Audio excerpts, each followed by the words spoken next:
Welcome to Choices, a production of First Assembly of God, LNP, Durban Street, Workmanville. We're pleased and privileged that you've joined us, and as always, we want to encourage you to gather your family together as the panelists discuss the topic, Senseless Happenings. We encourage you to stay tuned and be blessed. We welcome you, wherever you view this program from. We are grateful that you take time off week after week to view. And we know that you have been receiving instruction from God. So invite a friend in Guyana, in all the 10 regions, and further afield. Let them know the Choices is on. And let God minister to your heart. Stay tuned as we continue this session.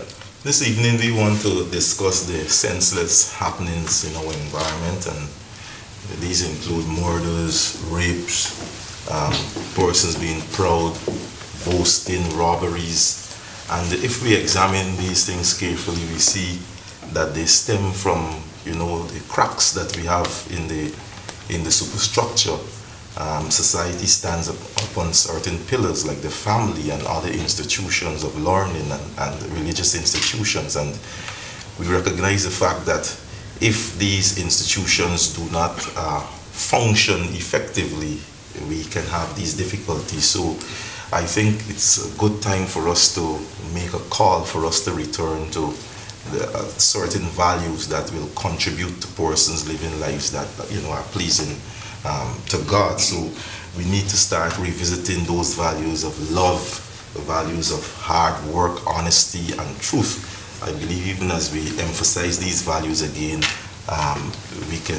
we can pull back what has been happening in our society. So we want to continue to discuss this particular topic, the senseless happenings in our environment and our world today. Gentlemen.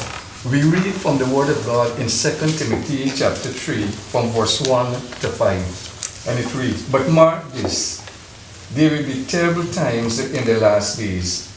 People will be lovers of themselves, lovers of money, boastful, proud, abusive, disobedient to their parents, ungrateful, unholy, without love, unforgiving, slanderous, without self-control, brutal, not lovers of good, treacherous, rash, conceited, lovers of pleasures rather than lovers of God, having a form of godliness but denying its power thereof."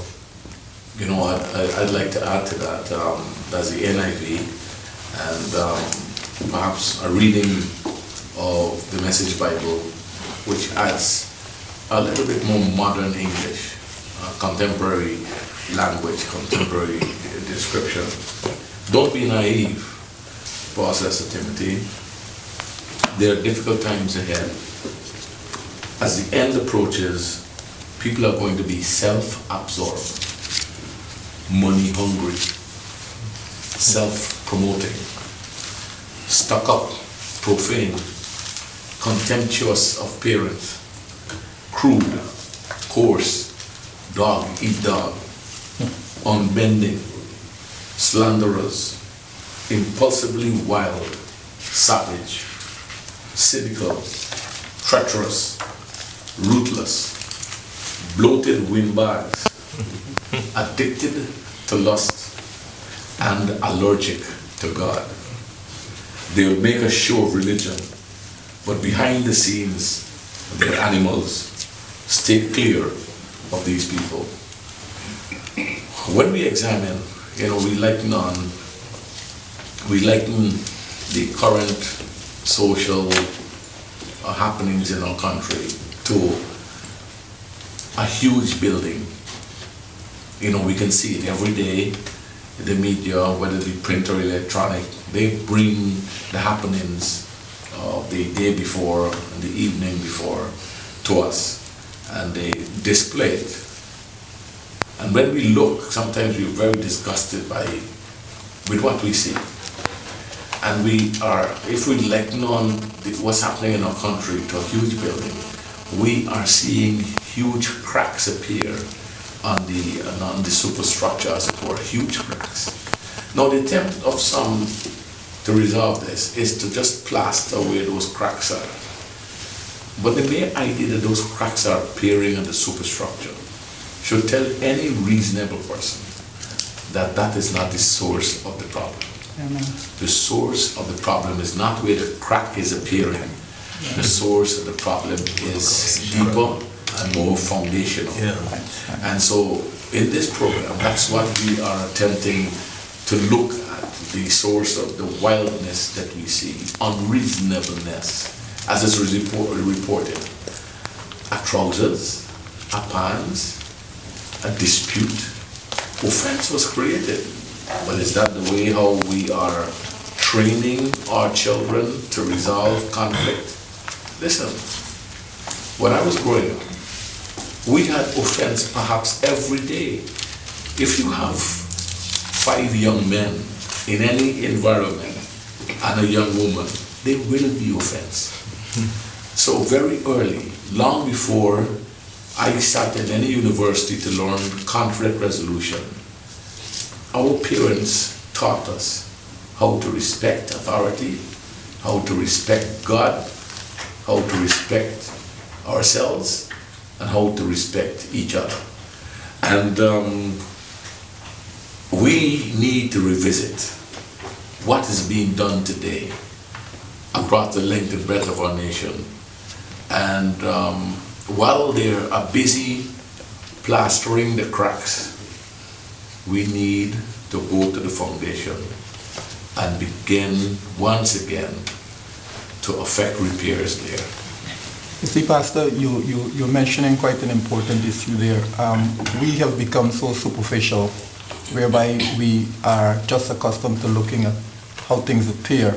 But like you rightly said, we need to go to the foundation.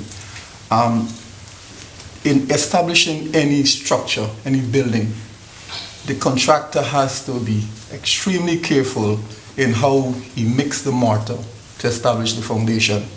If he's not careful, the superstructure will look huge, look fanciful, but then like you said, cracks will develop.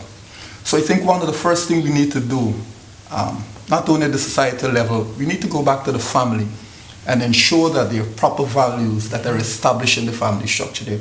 If we're able to do that, then society will benefit in the long run. But what we're seeing here is some of those values that we don't want in society, that were quietly sown in the family. Now they're blossoming forth and we're shouting and say, why this happened and why that had happened. It's not because it's happening, that doesn't mean that it wasn't sown long before. So we need to examine those values very carefully, and those are going some of the things that are going to help us to curb the problems that we have here. It is more than just how things appear, some things are. Mm-hmm. And lots of times we are so consumed with just the appearance, and we are not prepared to go deeper. And if you go deeper into the family structure and to the structure of our society, you'll find that sometimes we systematically, with our own hands, dismantle some basic fundamental principles that will keep every society alive. The whole idea of respect for each other, respect for each sibling, respect for authority.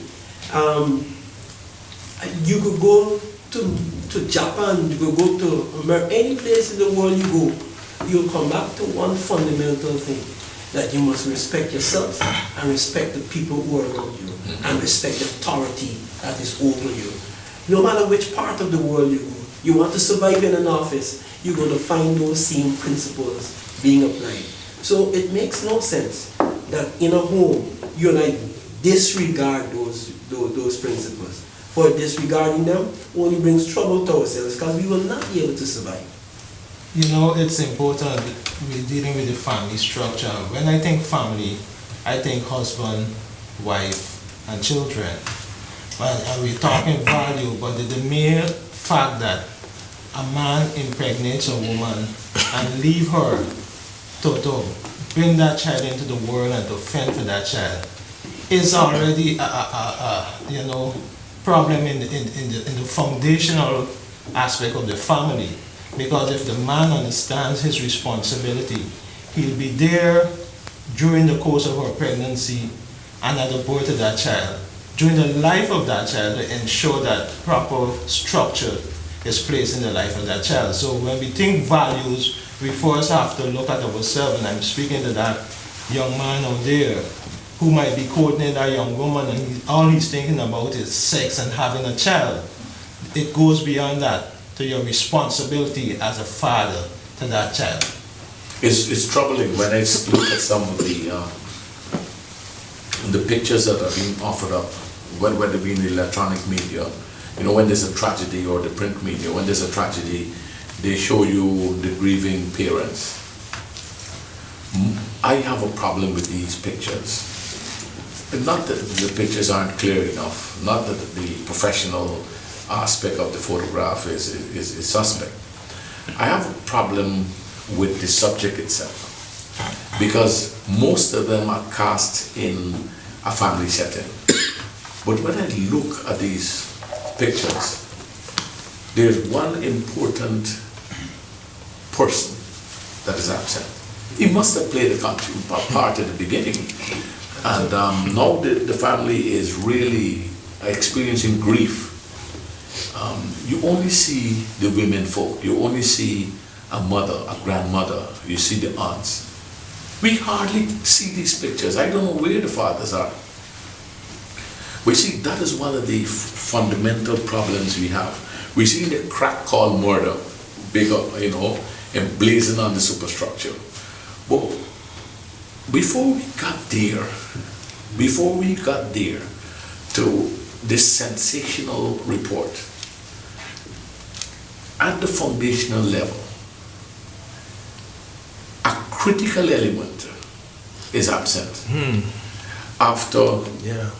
After conception, the men apparently stay around to make another contribution, and another contribution, and there is no intentionality, I'm submitting, in raising these children, these offspring, not just by one parent, but by both parents.